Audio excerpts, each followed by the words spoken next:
છે અને આ વખતે નિમિત્તે બન્યું છે એક સામાજિક આયોજન। પાટીદાર સમૂહ લગ્નમાં અપાયેલ લાખોના દાનને લઈને હવે વિવાદ વકર્યો છે। ગોંડલના નિખિલ દોંગાના નામે ફરી રાજકારણ ગરમાયું છે। લેવા પાટીદાર સમૂહ લગ્નના આયોજનના નિખિલ દોંગા દ્વારા 11,11,111 રૂપિયાનું માતબર દાન જાહેર કરવામાં આવ્યું હતું, પરંતુ આશ્ચર્યની વાત એ છે કે આયોજકોએ આ દાન સ્વીકારવાની સ્પષ્ટ ના પાડી દીધી છે। એક તરફ દીકરીઓના કરિયર માટે લાખોનું દાન અપાય છે તો બીજી તરફ દાનમાં પણ હવે રાજકીય ફિલ્ટર લાગતા ચર્ચાઓએ જોર પકડ્યું છે। સરદાર પટેલ સોશિયલ ગ્રુપ દ્વારા આયોજિત આ કાર્યક્રમમાં થયેલો આ વિવાદ ગોંડલના રાજકીય સમીકરણોમાં કેવો વળાંક લાવશે તે જોવાનું રહ્યું। શું ખરેખર કોઈ મોટા નેતાના ઈશારે આ દાન ઠુકરાવવામાં આવ્યું હતું કે પછી આની પાછળ અન્ય કોઈ કારણ છે?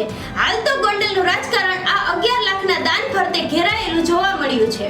આયોજનના પોસ્ટરમાં દાતા તરીકે નિખિલ દોંગાનું નામ છપાયા બાદ અચાનક દબાણ વધ્યું હોવાનો દાવો કરવામાં આવી રહ્યો છે। પિયુષ રાદડિયાએ મક્કમતાથી જણાવ્યું છે કે રાજકીય દબાણ હેઠળ આ નિર્ણય લેવાયો છે અને તેની પાસે આ અંગેના પુરાવા પણ ઉપલબ્ધ છે। ત્યારે પિયુષ રાદડિયાએ શું કહ્યું, આવો સાંભળીએ। એ ખરેખર તો કોઈ પણ પ્રકારના સમૂહ લગ્નના આયોજન થતા હોય તો સમૂહ લગ્નમાં જે ભાગ લેતા હોય એ લોકો આર્થિક રીતે સદ્ધર ન હોય એવા લોકો સમૂહ લગ્નમાં ભાગ લેતા હોય એટલે ખરેખર તો કોઈ પણ વ્યક્તિને વિરોધ ન કરવો જોઈએ। પરંતુ આજે જે ગોંડલમાં ઘટના બની છે તો એમાં હું તમને જણાવી દઉં કે જે સરદાર પટેલ સોશિયલ ગ્રુપ છે એમના 2 આયોજકો એટલે કે મુખ્ય પ્રમુખ છે બટુકભાઈ ઠુમર અને ટ્રસ્ટી ગિરધરભાઈ વેકરિયા દ્વારા ડાયાભાઈ અને નિખિલભાઈનો સંપર્ક કરવામાં આવ્યો। સુરત ખાતે રૂબરૂ જઈ અને આખા કાર્યક્રમની વિગત આપી, ચર્ચા થઈ અને ચર્ચાના અંતે 11,11,111 રૂપિયા જેવું દાન આપવાનું ડાયાભાઈએ સંમતિ આપી અને કીધું કે આમાં 4 ફોટા લેવાના છે, એમાં એક મારા પાર્ટનર નિખિલભાઈ દોંગા અને બીજા મારા પરિવારના 2 સભ્યો છે એમના ને એક મારો ફોટો, એટલે બધું નક્કી થઈ ગયું।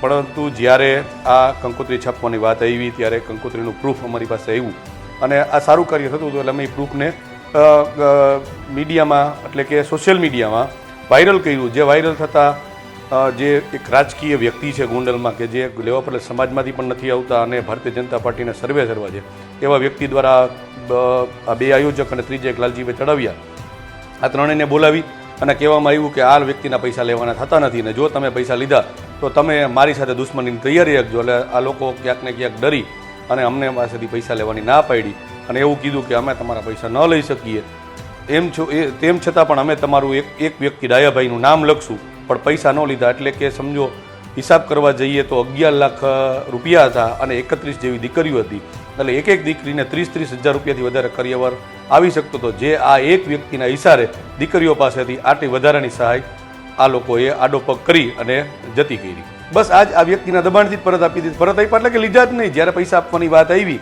ત્યારે આ લોકોએ પહેલાં ના પાડી, પછી આપણે કીધું કે ભાઈ તમે એક કામ કરો, જે વ્યક્તિ ના પાડતા હોય તો આપણે ચડાવો કરીએ। જો એ વ્યક્તિ 22 લાખ આપે તો અમે 50 લાખ આપશું, એ વ્યક્તિ 50 લાખ આપે તો અમે 1 કરોડ આપશું।